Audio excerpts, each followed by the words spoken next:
చూసారా, తను మునిగిపోయేది మిమ్మల్ని ఏం తేలుస్తుంది. కాలములో పుట్టి కాలములో పెరిగి కాలములో పడిపోయేదాన్ని కాలములో పడిపోకుండా ఉంచాలంటే కాలాతీతమైన దాన్నే పట్టుకోవాలి. కాలాతీత పరపర రామ అంటాం. అందుకే పైకి నరుడు కానీ ఈశ్వరుడు కాదు. అలా అయితే ఏమంటే మరి మా ఆయన పాదాలు పట్టుకోవాలంటే మా ఆయన ఈశ్వరుడా? ఒక స్త్రీ ధర్మానికి సంబంధించినంత వరకు పతియే పరమేశ్వరుడు అంతే. ఇంకా దానికి ఏమీ ఇతర వ్యాఖ్యానం లేదు.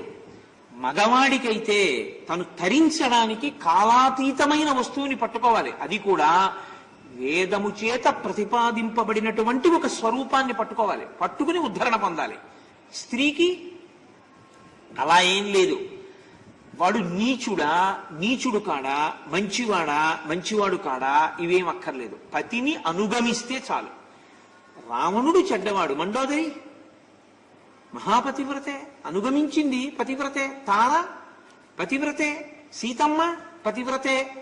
అదేంటండి మరి సీతమ్మ పాతివ్రత్యానికి ఒక గ్రేడు, మండోదరి పాతివ్రత్యానికి ఒక గ్రేడ్ ఉండవా? ఉండవు. పతిని అనుగమించడం ప్రధానం. సీతమ్మ ఎలా అనుగమించిందో మండోదరి అలా అనుగమించింది. పాతివ్రత్యం సంబంధంగా చెప్పాలంటే శ్రీరామాయణంలో సీతమ్మ తల్లిని తక్కెట్లో ఇటు కూర్చోబెడితే ఎంతో, మండోదరిని అటు కూర్చోబెడితే ఎంతో. అంతకన్నా తేడా ఉంటుందని మీరు చెప్పకూడదు ఇప్పుడు రామాయణంలో. అంతే ధర్మం. వాళ్ళిద్దరూ కాదు, నేను మీ అందరిది అదే స్థాయి అని చెప్తాను తప్ప అంతకన్నా తక్కువ వారు మీరని మాట్లాడే అధికారం రామాయణం నమ్ముకున్న ఎవ్వడికి ఈ దేశంలో లేదు. ఈ జాతిలో పుట్టిన ప్రతి స్త్రీ సీతమ్మయే అని నమ్మినవాడే రామాయణాన్ని నమ్మినవాడు అని లెక్క. కాబట్టి మీ అందరూ కూడా సీతమ్మలే, మీ అందరూ కూడా మీ భర్తని అనుగమించేవారే.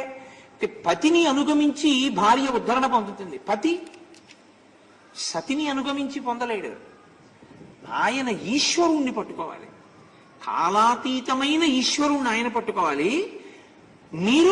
మీరంటే భార్య భర్త కాళ్ళు పట్టుకోవాలి.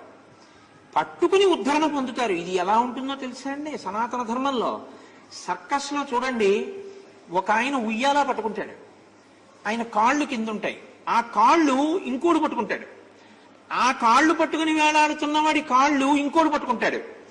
ఇప్పుడు మూడో వాడి భద్రత ఎక్కడుంది? పైన పట్టుకున్నవాడు పట్టుకున్న పట్టు మీద ఉంది కదా. వాడు జాగ్రత్తగా పట్టుకున్నాడు అనుకోండి, ఈ కిందవన్నీ కూడా సంతోషంగా ఉంటాయి. అది బాహ్యంలో.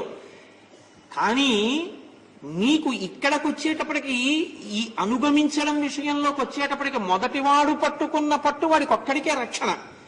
కానీ ఆయన వదిలిపెట్టేసిన వాడైనా కూడా ఆయన కాళ్ళు, పతి కాళ్ళు పట్టుకున్న స్త్రీ మాత్రం దెబ్బతిందు. వాడు చెడ్డవాడు కావచ్చు, కానీ భర్తని ఈశ్వరుడిగా ఉపాసన చేసినటువంటి స్త్రీ ఎవరుంటుందో ఆవిడ ఈశ్వరుడికే చేసినట్టు వేస్తుంది అంతే. శాస్త్రం ఆయనకి ఇడ్లీ చేసి పెట్టింది, ఈశ్వరుడికి బాలభోగం చేసింది. ఆయనకి అన్నం వండి పెట్టింది, ఈశ్వరుడికి మహానైవేద్యం పెట్టింది. నేను మహానైవేద్యం పెడితే ఈశ్వరుడు తినాలి అంటే ఒక నియమం ఉంటుంది. ఏది పెట్టినా తింటాడు. కానీ ఒక్క చిన్న షరతు పెడతాడు. పత్రం, పుష్పం, ఫలం, తోయం ఏదైనా తింటాను. ఎప్పుడు? యోమే భక్త్యా ప్రయచ్చతి. భక్తితో పెడితే తింటాను. అదేగా పెద్ద ఇబ్బంది. అక్కడ వస్తుంది ఇబ్బంది అంతా. అది పురుషుడికి కష్టం. స్త్రీ దగ్గరికి వచ్చేటప్పటికి ప్రీతితో పెట్టడం అన్నది చాలా సాధారణంగా జరిగిపోతుంది. అయ్యో పాపం అలసిపోయి వచ్చారు, ఆయనకి అన్నం పెడదామని పెడుతుంది. నేను ఈశ్వరుడికి పెట్టేటప్పుడు, మహానైవేద్యం పెట్టేటప్పుడు తొందరగా నేను భోజనం చేయాలి, గబగబా ఏదో పెట్టేద్దాం, మధ్య మధ్య గబగబా పెట్టి నేను అన్నానికి వెళ్ళిపోతాను. మీరు అలా వెళ్ళరు. మీరు మెల్లిగా తినండి నేను తింటానులేండి, మీరు తినండి నేను తింటానులేండి అంటారు. మీరన్న మాట చేత మీరు తరించిపోయారు అంతే. పతిని అనుగమించి సనాతన ధర్మంలో ఆడది బాగా తరిస్తుంది యథార్థానికి. పురుషుడు తరించడంలో భక్తితో పట్టుకోవడం అన్నది రావాలి. ఎందుకంటేనండి, నేను మీతో ఒక యథార్థం మనవి చేస్తున్నాను. ఉపాధికి ఒక లక్షణం ఉంటుంది. అన్ని ఉపాధులకు ఒకలా తరించే అవకాశం లేనట్టే మనుష్య ఉపాధి యందు కూడా మళ్ళీ స్త్రీ ఉపాధికి పురుష ఉపాధికి తరించడంలో తారతమ్యం వస్తుంది. స్త్రీ వివాహమై పతిని పట్టుకుంటే చాలు తరిస్తుంది. పతిని పట్టుకోవడం అంటే అనుగమించి. పతి పతిం విశ్వస్యాత్మేశ్వరం శాశ్వతం శివమచ్యుతమైన పతిని పట్టుకుని తరిస్తాడు. ఒకవేళ ఆయన అలా పట్టుకుని ఆయన పాదాలు ఈవిడా పట్టుకుని ఉంటే వీళ్ళిద్దరూ కాదు, దశ పూర్వేషాం దశ పరేషాం తరిస్తాడు. ఇది తెలుసుకుని ఉండడం శ్రీరామాయణం యొక్క సందేశం. అది సుందరం, అది సౌందర్యం. అది పట్టుకోనప్పుడు ఇంకా మీరు ఎన్ని సౌందర్యాలు పట్టుకున్నా పట్టుకోవలసిన సౌందర్యం విడిచిపెట్టి మిగిలినవన్నీ పట్టుకున్నట్టు. ఉపయోగం ఏముందండి దానివల్ల ఉపయోగం ఉండదు. ఏది పట్టుకోవాలో అది విడిచిపెట్టారు. అందుకే మనకి పెద్దలు ఎప్పుడూ ఒక మాట చెప్తారు, వీడికి పట్టు విడుపు రావండి అంటారు. అసలు మనకి నేర్పేది ఏమిటో తెలుసా అండి? సనాతన ధర్మంలో తరించడం అన్నది దేని మీద ఉంటుందంటే ఈ పట్టు విడుపు మీదే ఉంటుంది. పట్టుకోవాలి, వదిలేసేటప్పుడు వదిలేయాలి. వదలకుండా పట్టుకున్నా తరించరు, పట్టుకుని వదలకపోయినా తరించరు. అదేమిటండి అంటారు బాబు. అందుకే కట్లు అలా వేస్తారు. గుంటూరు జిల్లా వాళ్ళకి బాగా తెలుస్తుంది. పత్తికి కట్టేస్తే ముందు ఒక తాటితో గట్టిగా దగ్గరికి మోకాళ్లతో గుద్ది కట్టేస్తారు. ఆ పత్తి కిందకి రాలకుండా ఉంటుంది బేల్. ఇప్పుడు ఆ బేల్ని మెషిన్ మీదకి పంపిస్తారు. మెషిన్ ఏం చేస్తుందంటే గట్టిగా నొక్కుతుంది దగ్గరగా. అది బాగా దగ్గరగా నొక్కేస్తే ఈ కట్టు ఏమవుతుందో తెలుసా అండి? అది దగ్గరగా నొక్కుపోయింది కదా, ఈ కట్టు ఊడిపోతుంది. అప్పుడు అది బీడింగ్ వేస్తుంది, ఓ స్టీల్ బీడింగ్ వేసి క్లిప్ చేసేస్తుంది. ఇప్పుడు ఆ బేల్ని మీరు దాని మీద శానం పెట్టి పెద్ద సుత్తట్టుకొచ్చి దాన్ని బద్దలు కొడితే తప్ప మీకు ఆ బేల్లోంచి కాటన్ అంటే పత్తి ఊడి రాదు. జూట్ అయినా అంతే, మీకు గోనుగుడ్డలు సంచులు అలాంటివైనా అంతే, బేల్ చేసేస్తారు. ఇక మీరు దాన్ని వేగంలో రారాయండి, కిందకి దొల్లించేయండి, ఒక గోల్ సంచుడి కింద పడదు, అలా వేసేస్తారు కట్టు. సుఖం కాదన్న వైరాగ్యం వచ్చాక ఈ కట్టు తీసి వానప్రస్థం అన్న కట్టేస్తారు. వానప్రస్థం యొక్క ప్రయోజనం వచ్చేసాక ఆ కట్టు తీసి సన్యాసం అన్న కట్టేస్తారు. అన్ని కట్లు వదిలిపోయాక అసలు కట్లు వేసుకోవలసిన అవసరం లేని అనంతమునందు కలిసిపోతారు. పట్టుట వదులుట, కట్టుట వదులుట, ఇది సనాతన ధర్మంలో అంతర్లీనంగా వెడుతూ ఉంటుంది. ఈ పట్టు విడుపు రావాలి బాగా. ఇది వస్తేనే తరిస్తారు. అది రాలేదనుకోండి, ఎన్ని ఆశ్రమాలు మారినా ఒకటే. ఎందుకు మారావు, ఏది పట్టుకున్నావు, ఎందుకు వదిలేవు, ఒక్కనాటికి తెలియదు. అందుకే ఆశ్రమం మారితే గురువుగారు ఉంటారు. మీరు చూడండి సనాతన ధర్మంలో బ్రహ్మచర్యంలోకి వెడితే గురువుగారు, ఉపనయనము అంటే వేదాధ్యయనము కొరకు గురువు దగ్గరకు పంపుట, గురు సంపర్కం. గృహస్థాశ్రమం మీరు కాదు పెళ్లి చేసుకుంటానని చెప్పవలసిన వాళ్ళు. Whether you are fit for it or not is to be decided by a గురువు. ఒక గృహస్థాశ్రమంలో స్నాతకోత్సవం గురువుగారు చేస్తారు. చేసి వీడు గృహస్థాశ్రమంలోకి వెళ్ళవచ్చు గురువుగారు చెప్తారు. అయింది. వానప్రస్థంలోకి వెళ్ళవచ్చు గురువుగారు చెప్తారు. సన్యాసం ఇవ్వవచ్చు ఎవరిస్తారు? సన్యాసం ప్రభుత్వాలు ఇవ్వవు. సన్యాసాలు స్వచ్ఛంద సంఘాలు ఏమి ఇవ్వవు. అదేం సర్టిఫికెట్ కాదు. మీ వైరాగ్యాన్ని చూసి ఇంతకు ముందు సన్యసించిన వాడు మీకు సన్యాసం ఇవ్వాలి. కాబట్టి ఇప్పుడు మీరు తరించడం అన్నది ఎవరి మీద ఆధారపడింది? గురువు మీదే. కట్టు వేసినా కట్టు విప్పినా గురువు గారే. యోమే భర్త సమే గురువు అన్నాడు. నా గురువు ఎవరో తెలుసా? రాముడే అంది. ఆవిడ వేసుకుంది కట్టు అలాగా. ఇది సౌందర్యం, అది ధ్యాన నిష్ట. ఈ నిష్ట కలిగినటువంటి తల్లి ఏం చేసిందో తెలుసా అండి? తను రాముడితో కలిసి ఉంటే ధ్యానమునందేమవ్వాలి? రాముడి లక్షణాలే సీతమ్మకి రావాలి. మీరు ఓ ఇనమ్ముక్క పట్టుకొచ్చి ఓ మేకో పట్టుకొచ్చి అయస్కాంతం మీద అదే పనిగా రుద్దారనుకోండి, ఈ మేక ఏమవుతుందో తెలుసా అండి? అయస్కాంతం అయిపోతుంది. అయిపోయి ఇప్పుడు ఈ మేకుని గుండు సూది దగ్గరికి ఎట్టుకెడితే గుండు సూదిని మేకు లాక్కుంటుంది. రాముడి లక్షణాలు సీతమ్మకి రావాలి ఉపాసనలో. అది ధ్యానమునందు నిష్ఠ అంటే అది. అందుకే ఒక పురుగు వెళ్ళి ఒక కందిరీగా అదే పనిగా తిరిగిందనుకోండి, ఏదో భ్రమర కీటక న్యాయం అంటారు చూసారా, అలా కీటకం చూసి చూసి చూసి చూసి గూట్లోంచి అదే పనిగా చూస్తే సీతాకోక చిలుక పైన గండు తుమ్మె తిరుగుతుంటే చూసి చూసి చూసి చూసి ముందు భయంతోటో విహ్వలతతోటో అలా దాని వంకే చూసి చూసి చూసి చూసి చూసి దృష్టి కేంద్రీకరించి ఇది అది అయిపోతుంది. అయిపోయి ఇది ఎగిరిపోతుంది అంతే, భ్రమరం అయిపోయి. ఒక కీటకము భ్రమరం అయిపోతుంది. ధ్యానమునందు మీరు ఏ వస్తువుని బాగా పట్టేసుకుంటున్నారో మీరు ఆ వస్తువు అయిపోతారు. లేకపోతే దానికి అర్థం లేదు. ఎప్పుడూ విడివడి ఉంటే అర్థం లేదండి. ఒకటి అయిపోతుంటేనే అర్థం. అందుకే కదా శంకరులు రెండు కానిది అన్నారు తప్ప ఒక్కటి అని ఆయన అనలేదు. ఒక్కటి అనాలంటే ఆయన ఏకం అనాలి, అద్వైతం అన్నారు, రెండు కానిది అన్నారు. బహువచనంగా బయలుదేరి ఏకంలోకి వెళ్ళాలని అసలు దాని ప్రయాణం అలా ఉంటుంది, దాని గమ్మత్తు అలా ఉంటుంది. కాబట్టి ఇప్పుడు ఈవిడ రాముడు కావాలి. ఈవిడ రాముడు అయితే ఏమవ్వాలి? రాముడి దగ్గర ఒక గొప్ప లక్షణం ఉంది. ఏమిటి ఆ లక్షణం అంటే, ఆయనకి సమాజంలో రామాయణంలో ఆయన ఎవరినీ పనికి మాలినవాడు అన్నాడు. శంకరాచార్యుల వారు ఎలా అనరో రాముడు అలా అన్నాడు. శంకర భగవత్పాదులు చూడండి, అన్నిటిలో మంచిని తీసుకుంటారు ఆయన తప్ప చూడగానే ఇది పనికి మాలిందని ఆయన ఏం అనరు ఎక్కడా. మీరు శంకర విజయాలు చదివితే రాముడు అంతే, వీడు పనికి మాలినవాడు అండవు, వాడిలో మంచి గుణాన్ని తీసుకుంటాడు, చెడు తొలగిపోవాలని కోరుతాడు. వాడు ఇంకా పూర్తి చెడైపోయాడు అనుకోండి, వాడి వల్ల సమాజం పాడైపోతుంది, వాడు ఆ శరీరంతో ఉండడం మంచిది కాదని తీసేస్తాడు దయతో. కాబట్టి సంహార ప్రక్రియ దయాస్వరూపం అన్నారు పెద్దలు. కాబట్టి అందుకు తీసేస్తాడు రాముడు. లేకపోతే అవకాశం ఇచ్చాడు రావణాసురుడికి కూడా. ఇప్పుడు సీతమ్మ తల్లి రాముడు అయిపోయిందని ఏమిటి గుర్తు ధ్యానంలో? హనుమ చెప్తున్నారండి, హనుమ కన్నులలోంచి చెప్తున్నారు మహర్షి ఏది చెప్పినా మీరు గుర్తుపెట్టుకోవాలి. సుందరకాండ వాల్మీకి రచన అని మీరు అనేయడానికి కుదరదు. ఎందుకంటే హనుమ చూస్తున్నారు, ఆవిడ మనసుని చూస్తున్నారు. బాహ్యనేత్రానికి మనసుని చూసే శక్తి లేదు. మరి హనుమ చూస్తున్నారని, హనుమ చూస్తున్నదేదో బుద్ధి చేత దాన్ని వాల్మీకి ఎలా తెలుసుకోగలిగారు? బ్రహ్మగారి వరం ఆచమనం చేస్తే నీకు మనసు తెలుస్తుందని, మనస్సులలో ఉన్న విషయాలు కూడా నీకు తెలుస్తాయని. కాబట్టి ఇప్పుడు ఆవిడ ధ్యానమునందు రాముడైంది. అందుకే చిట్ట చివర ఆవిడ ఏమంటుందంటే, మీకేం భయం లేదు, నిజంగా నేను రాముడితో కలిసిపోయిన రోజున మిమ్మల్ని అందరినీ కూడా క్షమించేస్తానులేండి, మీ ఎవరిని నేనేం చేయనంట. ఏమనాలండి? మీరు నన్ను చాలా బాధ పెట్టేశారనుకోండి, నాకు రే ఆయన మీరంత బాధ పెడుతున్నారు, ఆయన ఆదుకునేవాడు వచ్చేస్తున్నాడు తొందరలోనూ, అయ్య బాబాయ్ ఆయన వచ్చాడంటే ఈయన స్థితి ఎలా ఉంటుందో తెలుసా అన్నారు అనుకోండి.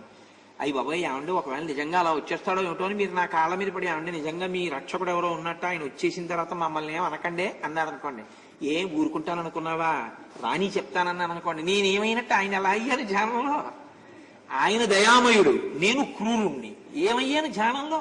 యాక్షన్ చేశాను ధ్యానం చేసినట్టు అంతే. మీకేం పర్వాలేదన్నాను అనుకోండి, నేను ఏది ధ్యానం చేశానో అది నేను అయ్యాను కదండి.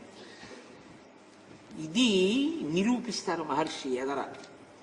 రాక్షస స్త్రీలందరికీ ఆవిడ అభయం ఇస్తుంది. ఇప్పుడే త్రిజటా స్వప్నంలో రాముడు వస్తాడని ఆవిడంటే, రాముడు వచ్చి శుభవార్త విన్న రోజున మీ అందరికీ నా రక్షణ, అది రాముడి లక్షణం.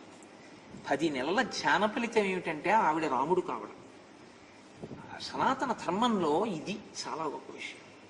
మీరు దేన్ని పట్టుకున్నారో అది మీరు కావాలి తప్ప, ఎప్పటికీ విడివిడే ఉంటావు తప్ప అలా అవడమే కుదరదు అన్నాను అనుకోండి, అప్పుడు అసలు మిగిలిన ప్రక్రియల్లో చాలా వాటికి అర్థం లేకుండా అయిపోతుంది. అది లేకుండా పూరించి ఉపాసన రహస్యాన్ని ఆవిష్కరించిన కాండ కాబట్టి సుందరకాండ. ఇది ఒక ఇవాళ ఇలా కూర్చుని కళ్ళు మూసేటప్పటికీ నేను ధ్యానించే వస్తువుని అయిపోను. అలా నేను చెయ్యగా చెయ్యగా చెయ్యగా చెయ్యగా ఆ వస్తువును అవుతాను. సుందరకాండలో సీతమ్మ ఇలా కొన్ని నెలలు ఎంత ప్రతిబంధకం వచ్చి ధ్యాన వ్యగ్రతని పొందిందో అంత బాగా అరగదీసేస్తున్నట్టు మీకునే ఇస్కాంతం మీద. ఇప్పుడు ఆనుకూల్యత ఎవరికి వస్తోంది? సీతమ్మకు వస్తోంది. ప్రతికూలత ఎవరికి వస్తోంది? రావణుడికి వస్తోంది. ఇది ఈశ్వర శాసనం. ఆవిడ ఎంత ఉపవసించి ధ్యాన నిష్టలో ఉండగా ప్రతికూలమైన మాటలు మాట్లాడుతున్నాడో అంత పాపం పెరిగిపోతాం. నేను ఏదో మీ పనిలో మీరుంటే వచ్చి నేను మాట అన్నాను అనుకోండి, ఆ పాపం వేరు. మీరు మనసు కుదురుగా పెట్టుకుని ఏకాంతంలో కళ్ళు మూసుకుని ఈశ్వరుణ్ణి ధ్యానం చేస్తుండగా వచ్చి మరీ మిమ్మల్ని తిట్టాను అనుకోండి, ఆ పాపం వేరు. ఇప్పుడు మీ తపోభంగం చేసినటువంటి ఫలితం కూడా నాకు పడిందా లేదా? ఎందుకంటే ధ్యానము తపస్సే. ఇప్పుడు ఆవిడ ధ్యానము చేయడం వల్ల రావణుడి మరణం మరింత దగ్గర అవుతోంది. కాబట్టి మీరు సుందరకాండని బహుభంగిమల చూడవలసి ఉంటుంది. కాబట్టి వీళ్ళందరూ ఉన్నారు చూసావా దిక్కుమాలినాడు, వీళ్ళందరినీ పెట్టేసి ఎంత పాపని ఎంత బాధ పెట్టేశాడో అనకూడదు. బాధ పెట్టేద్దాం అనుకున్నాడు, కానీ నిజానికి ఆవిడికి ఏం బాధ కలిగిపోలేదు. ఆవిడికి బాధ కలిగిపోతే ప్రమాదం ఎవరికంటే రావణుడికి. నిన్న మీకు చెప్పానుగా హనుమ ఎందుకు రావాల్సి వచ్చిందో. ఆ నీరు ఇంకా ఎక్కువ పడితే ఎంత ప్రమాదం వచ్చేదో. కాబట్టి ఈ స్థితిని మహర్షి అందంగా చూపిస్తారు. ఇదే నేను మీతో అన్నానే, కంటికి చెవికి కూడా బాధ పెట్టేటటువంటి రూపంగా ఉండడము అని.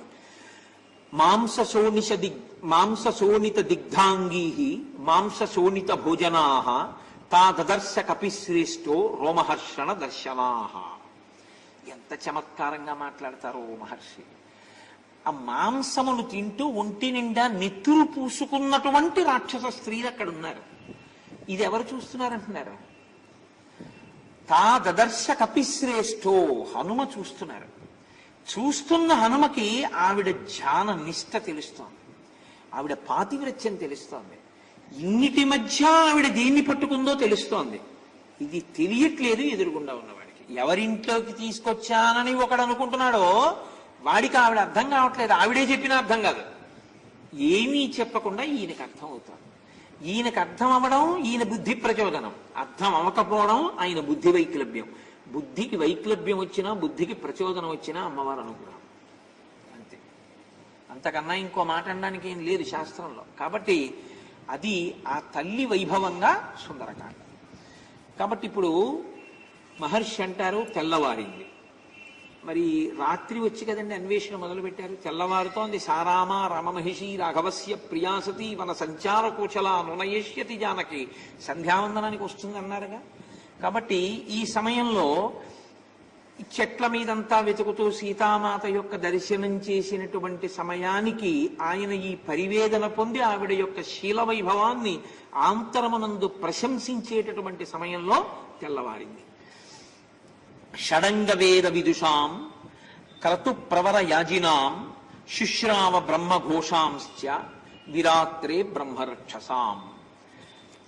వేదములలో ఉండేటటువంటి మంత్రములను సుస్వరముతో చదువుతున్నటువంటి ఘోష వినపడుతోంది. వేదనాదం వినపడడం చాలా మంచిది.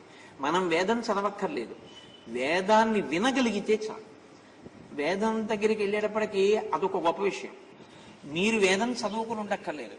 వేదం చదువుకుని ఉండక్కర్లేదంటే చదవద్దన్నది నా ఉద్దేశ్యం కాదు. చదువుకోలేదని బెంగ పెట్టుకోక్కర్లేదు వయసు దాటిపోయాక. చదువుకోకపోయినా వేదం చదువుకున్నవాడు కనపడ్డప్పుడు ఆ గౌరవం ఇచ్చి, అయ్యా స్వరం ఒక్క పన్నం చెప్పండి అని వారు పన్నం చెప్తే నీకున్నది తాంబూలం ఇచ్చి నువ్వు నమస్కరించగలిగితే అదొక ప్రజ్ఞ, అది భక్తి. ఎందుకంటే వేదము ప్రమాణము. మీ జీవితానికి కర్మకంతటికీ కూడా ఏది చెయ్యాలన్నా వేదమే ప్రమాణంగా ఉంటుంది తప్ప వేదో నిత్యమధీయతాం తద్విదితం కర్మ స్వనుష్ఠీయతాం, దాన్ని బట్టే చేయవలసి ఉంటుంది. వేదం వినపడుతోంది, తెల్లవారుజామును లేచాడు. మంచిదా కాదా? చాలా మంచిదే. లేవడం అనేటటువంటిది శరీరానికి సంబంధించిన విషయం. మనసు లేదనుకోండి లేస్తుంది. లేచిన శరీరం దేనికి పనికి రావాలి? ఉత్తర క్షణంలో స్నానం చేయడానికి వెళ్ళాలి. మనసు ఏం చేయాలి? శరీరాన్ని స్నానం చేయడానికి వెళ్ళమని మనసుకో శక్తి ఉంది, అది విడిపోతుంది. విడిపోయి అది ఏదో స్మరించడం మొదలు పెడుతుంది. అది ఏదో పనికి మాలినవి స్మరించకూడనివి స్మరించిందనుకోండి తెల్లవారుజామున మళ్ళీ దోషభూయిష్టం అవుతుంది. ఇందుకు కదా శంకర భగవత్పాదులు మహానుభావుడై జగద్గురువై సమస్త జాతిని ఉద్ధరించారంటే స్మరణము మనసు యొక్క లక్షణం. కాబట్టి ఆయన ప్రాతకాలమునందు స్నానం చేస్తే కానీ కర్మాధికారం లేదు. స్మరించే మనసుకి అధికారం ఏంటి? దానికి శౌచం ఏమిటి? ఈశ్వర స్మరణమే దానికి శౌచం. బాహ్య స్నానమే శరీర శౌచం. దీని మీద నీళ్లు పోస్తే తప్ప ఇది సంధ్యావందనానికి కూర్చోకూడదు. భగవంతుణ్ణి తలుచుకోవడానికి మనసుకి ఏం చేస్తావు? తలుచుకునేటట్టు చేస్తే చాలు. కాబట్టి ఎలా తలుచుకోవచ్చో శంకరులు నేర్పారు ఈ జాతికి. ప్రాతస్మరామి లలితా వదనారవిందం ప్రాతర్నమామి పరమేశ్వర పాద పద్మం పద్మోద్భవామర మునీంద్ర మనోనివాసం పద్మాక్షనేత్ర సరసీరుహ పూజనీయం అని. మహానుభావుడు కదండి శంకర భగవత్పాదులంటే. అందుకే ఆఖరికి దాంట్లోంచి కదా వెంకటేశ్వర సుప్రభాతాన్ని ఇమిటేట్ చేశారన్నాను. అమ్మవారి యొక్క కపోలములను బుగ్గలను ముట్టుకుని రాత్రి అమ్మవారిని గాఢంగా కౌగలించుకొని తల్లి యొక్క స్తనముల మీద పరమశివుని యొక్క చెయ్యి పడిన కారణం చేత అమ్మవారి ఒంటికున్న అంగరాగములు పరమశివుడి యొక్క చేతులకు అంటుకున్నాయి. అలా అంటుకున్నటువంటి చేతిని నేను చూస్తున్నానన్నారు. ప్రాతస్మరామి పరమేశ్వర పరమేశ్వర పాద పద్మం అంటూ ఆ మహర్షులు పూజ చేసినటువంటి పాదములను, అమ్మవారి బుగ్గలు పుణకడం వల్ల ఆ చేతులకు అంటుకున్నటువంటి అంగరాగములతో కూడిన పరమశివ హస్తాన్ని, తల్లిదండ్రుల మధ్య అనురాగాన్ని కొడుకుగా దర్శించడం, జగత పితరం వందే పార్వతీ పరమేశ్వరం. దాంట్లోంచే కమలాకుచ చూచుక కుంకుమతో నియతారునితాతుల నీలతనో కమలాయతలోచనలోకపతే విజయీభవ వెంకట శైలపతే అని అన్నం సుప్రభాతంలోకి తీసుకున్నాడు. శంకర భగవత్పాదులు ఇచ్చింది ఆ శ్లోకం. అంతకుముందు ఆయన అనుభవించినటువంటి హృద్యమైనటువంటి సన్నివేశం అది. కాబట్టి ప్రాతస్మరామి, తెల్లవారి లేస్తే స్మరణ మనసుని, కర్మ శరీరాన్ని. స్మరణ శరీరానికి ఏం లేదు. నిన్న మీకు చెప్పాక చిజ్జడ గ్రంథి శరీరం. స్మరించగలిగిన శక్తి ఉన్న మనస్సు దేన్ని స్మరిస్తే తరిస్తుందో దాన్ని స్మరించడానికి అవకాశం ఇచ్చారు శంకరాచార్యులు గారు. ఇప్పుడు లేవడం గొప్ప, లేచి స్మరించవలసినది స్మరించడం గొప్ప. లేవడం గొప్ప కాదు, లేవడం గొప్ప కాదనడానికి లేదు. లేవడం కూడా మంచిదే, ఎందుకంటే అసలు లేవకపోవడం కన్నా లేవడం మంచిదేగా. కానీ లేచి స్మరించకూడదని స్మరిస్తే అత్యంత ప్రమాదహేతు. మహర్షి ఎక్కడైనా చెప్పారా అలాగా?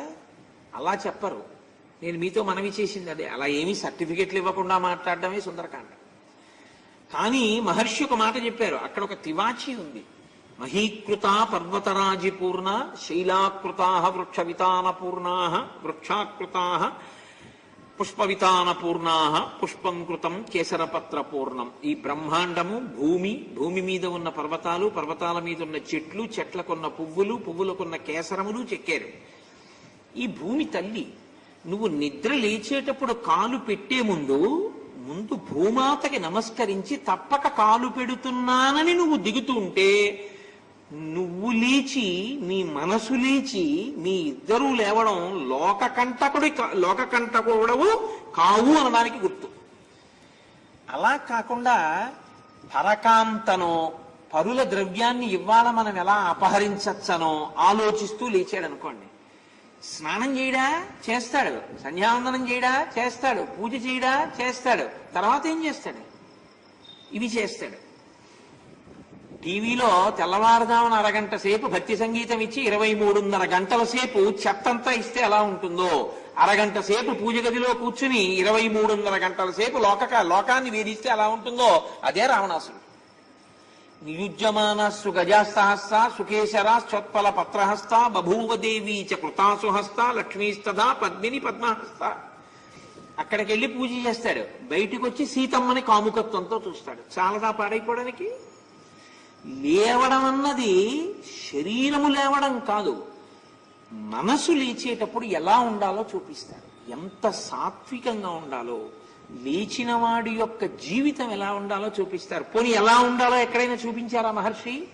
చూపించారు. ఎక్కడ చూపించారు? అరణ్యకాండలో చూపించారు.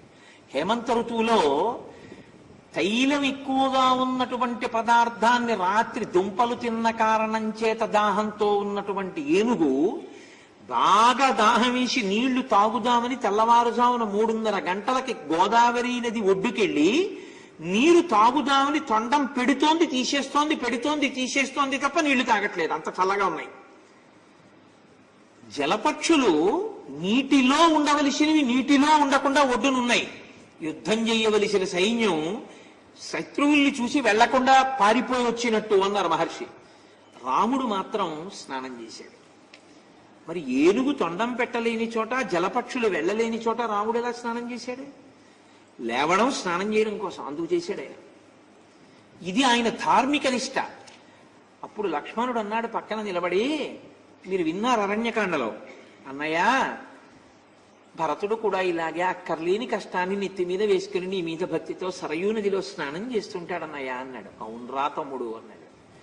అన్నయ్య అంత మంచి తమ్ముడు భరతుడికి, నీకు మంచి తమ్ముడు, ఈయనకి అన్నగారు కదా, నీకంత మంచి తమ్ముడైన భరతుడు, అంత గొప్ప తండ్రి దశరథుడి కొడుకు, అంత నీచ స్వభావం ఉన్న కైక తల్లి ఎలా అయిందన్నయ్య అన్నాడు.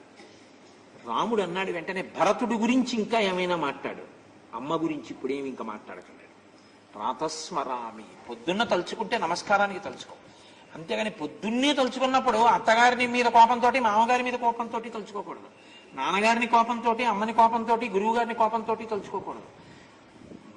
ఆ కాలము అటువంటిది. అందుకే దేశము కాలము ఈ రెండిటికి చాలా గొప్ప పాత్ర ఉందండి. సనాతన ధర్మంలో ఎప్పుడు పడితే అప్పుడు చేయరు, దానికి ఒక నియమం ఉంటుంది. సంవత్సరాలు ఎప్పుడు అని మీరు అడిగారు అనుకోండి, దానికి ఒక పద్ధతి ఉంటుంది. 12 నెలలు పూర్తవ్వాలి, చైత్రమాస ప్రారంభం సూర్యోదయంలో పాడ్యమి ఉండాలి, ఉంటే ఉగాది ప్రారంభం, కొత్త సంవత్సరం ప్రారంభం. అంతేగాని సూర్యోదయం అయిందో సూర్యాస్తమయం అయిందో, అసలు ఏముందో ఏం ఊడిపోయిందో, గడియారం ఆగిపోయి చూపించిందో, పావుగంట ముందు చూపించిందో ఏమీ తెలియకుండా అర్ధరాత్రి 12ంటికి కొత్త సంవత్సరం వచ్చిందన్నాం ఈ జాతికి తెలియదు, సనాతన ధర్మానికి తెలియదు. సనాతన ధర్మానికి తెలిసి ఉన్నది ఏమిటంటే ఖచ్చితమైన లెక్కతో సూర్యోదయ సూర్యాస్తమయాన్ని, చంద్రోదయ చంద్రాస్తమయాన్ని లెక్క కట్టి నక్షత్రాలతో కొత్త సంవత్సరాన్ని కానీ, నెలని కానీ, శుక్లపక్షాన్ని కానీ, కృష్ణపక్షాన్ని కానీ, తిథిని కానీ చెప్తుంది. అది ఈ జాతి యొక్క గొప్ప ఐశ్వర్యానికి మనం వారసులం సనాతన ధర్మంలో. ఇటువంటి ఐశ్వర్యం ఇంకెవరికి లేదు, ఇది మన అదృష్టం. కాబట్టి నువ్వు లేవడం గొప్ప కాదు, లేచి ఏం చేస్తున్నావు ఎప్పుడు గొప్ప కాదు. లేచి చెయ్యకూడని పని చేసినప్పుడు నువ్వు లేచి ప్రయోజనం ఏమిటి?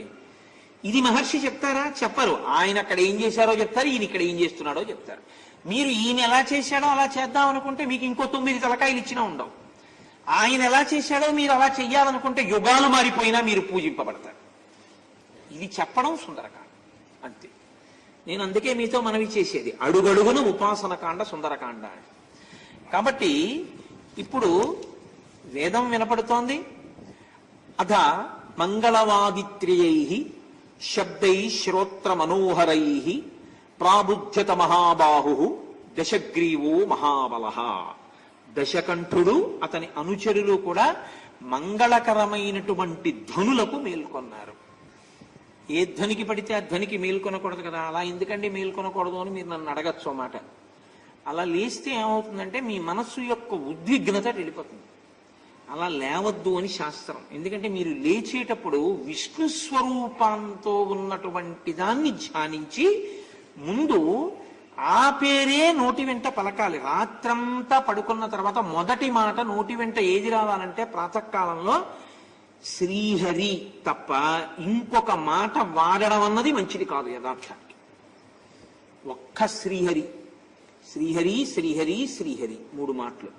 ఎందుచేత అంటే శ్రీకారంతో ప్రారంభమై ఆ రోజు కాలము చేత మీరు అనుభవించవలసిన పాపము దుఃఖ రూపంలో రాబోతుంటే అది జాగృతావస్థకి ప్రారంభం కాబట్టి ఆయన ఆ పాపమును హరించి దాని స్థానంలో మీ మనసు సుఖపడేటట్టు, సంతోషించేటట్టు, మీరు బాధపడకుండా ఉండేటట్టు మీరు చేసిన పాపమును మన్నించి మిమ్మల్ని సంతోషపెట్టగలిగినటువంటి అఖిలాండ కోటి బ్రహ్మాండ నాయకుడు ఆయన.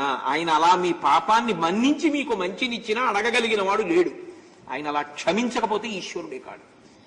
పాపానికి పాప ఫలితమే, పుణ్యానికి పుణ్య ఫలితమే నువ్వు అంటే మాత్రం నేను ఇస్తానా అన్నాడు అనుకోండి, ఇంకెందుకు మీరు నేను స్మరించడం.